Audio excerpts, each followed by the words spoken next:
Ciao a tutti ragazzi, benvenuti in questo nuovo video, sempre qui da casa mia. Purtroppo siamo in piena pandemia, è un bel problema, sto impazzendo, però per fortuna si stanno creando un sacco di occasioni, sto cambiando la mia routine quotidiana, simulatore, gara di Formula 1 che avete visto anche poco tempo fa insieme ai piloti reali, una cosa fighissima, speriamo di farne delle altre, anzi magari quando uscirà questo video ne avremo già fatte. Quindi mi raccomando, andate a vedere sugli altri social perché vi tengo sempre aggiornati. E appunto, se non siete ancora iscritti al canale, per me soprattutto in questo periodo è molto importante che mi supportiate, se vi piace il canale ovviamente, e vi iscriviate. Detto questo, mi avete fatto un sacco di domande molto interessanti su Instagram e andremo un po' a parlarne e a capire anche un po' questa situazione da parte dei piloti, come andrà vissuta o meno, perché ci sono veramente un sacco di domande inerenti al discorso non ci sono più sponsor, cosa succede, cosa ti succederà, come vivi, eccetera eccetera. Quindi subito dopo la sigla iniziamo.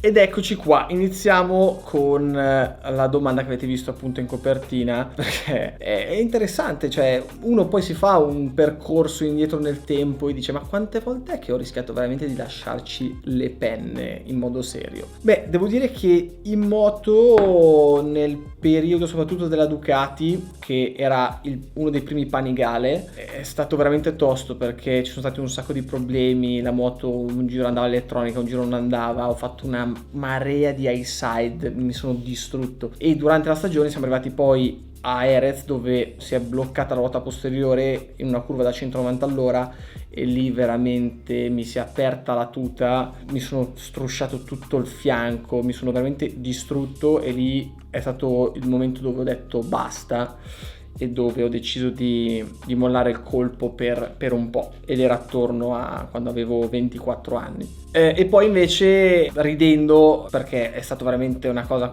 quasi alla Biaggi, vi ricordate, a Bornò,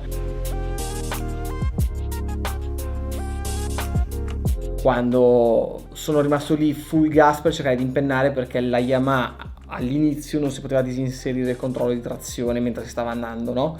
Quindi ho detto vai, faccio il figo, ho impennato col controllo. A un certo punto il controllo è impazzito perché non capiva più nell'asse inerziale come era messa, e il risultato si è staccato tutto di colpo e mi stavo per capottare, stavo per fare una figura di merda, cioè una figura di merda. Che figura di merda! Veramente alla Biaggi mi sono salvato e quindi posso star qui a raccontarla e anche a menarmela, detto proprio per inciso, perché è una foto che gira molto spesso.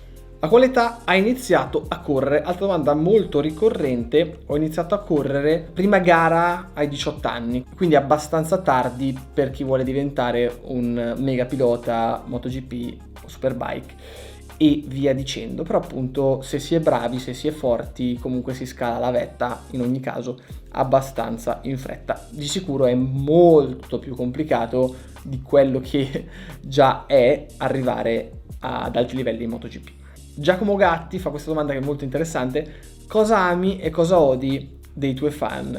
Allora, diciamo che i veri fan, cioè li adoro, cioè non c'è niente da dire, quelli che sono attenti, sanno quello che stanno dicendo, ragionano prima di fare dei commenti, si informano, adoro. Invece ci sono dei finti fan che non sono dei veri fan, diciamo che ti seguono ma per modo di dire, che fanno delle domande stupide quando vedono un tuo video. Ad esempio mi è successo recentemente sulla quarantena, video del viaggio ad Alcarràs nei test.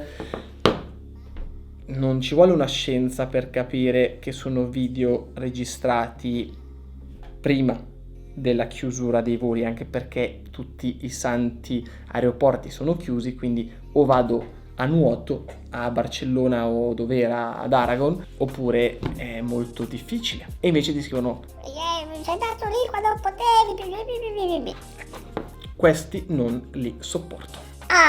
Questa è un'altra bella domanda. Rob37: I piloti fanno sesso nei weekend di gara?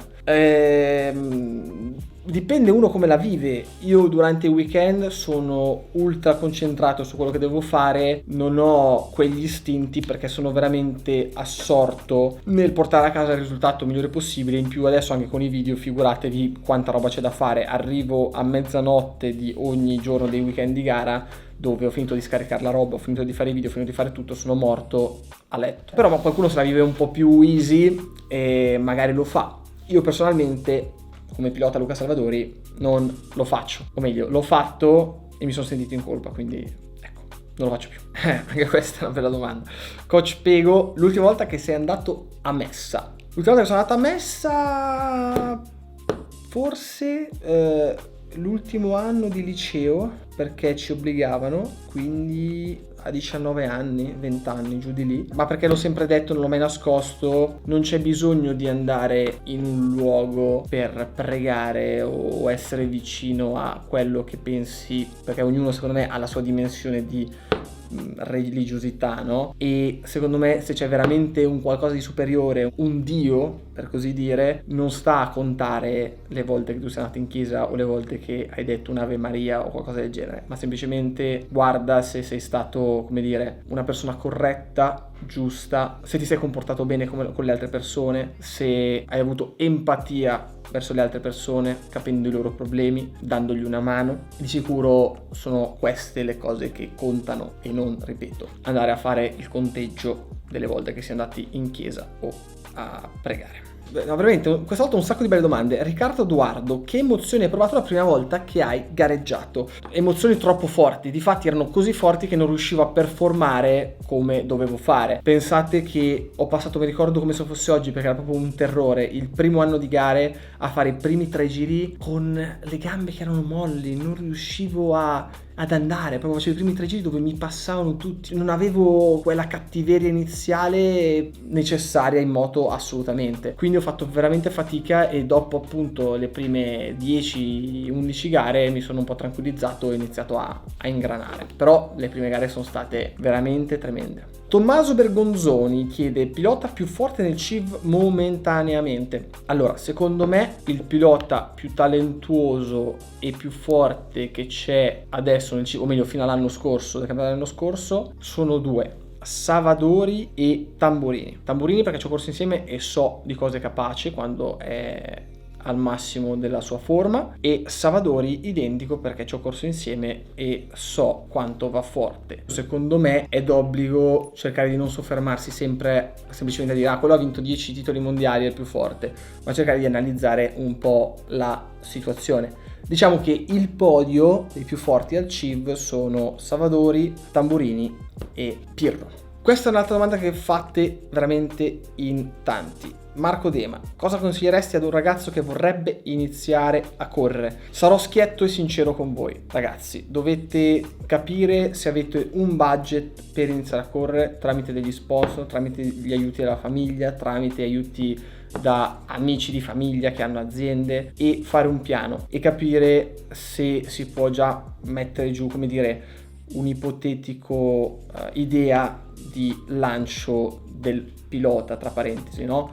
Quindi investire per 3 anni e al terzo anno riuscire a farsi notare e a non spendere più per correre. Se non si hanno questi fondi per fare questi primi 3 anni, investire su se stessi è inutile, ve lo dico, non ha senso. Cioè non ha senso andare a correre in campionati seri senza avere la possibilità di competere ad alto livello, perché la gente purtroppo non guarda approfonditamente ma guarda solo il risultato. Quindi o entrate in un campionato e investite, quindi avete un mezzo per poter vincere, vincete e vi notano, oppure lasciate perdere, perché sono semplicemente rincorse di qualcosa che non potrà mai essere. Cioè è brutto da dire ma è così. Chiudiamo con un'altra bella domanda che in questo periodo la sento molto mia, anche e soprattutto perché purtroppo stando in casa a fare poco o nulla la mente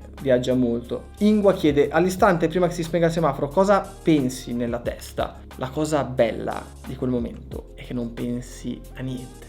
La possibilità di entrare in pista e essere concentrato solo a fare il miglior giro possibile in sella alla tua moto ti permette di non pensare ad altro. E in quel momento non c'è altro se non andare forte il più velocemente possibile, e il resto scompare. Qualsiasi problema, qualsiasi cosa che ti dà da pensare, nulla.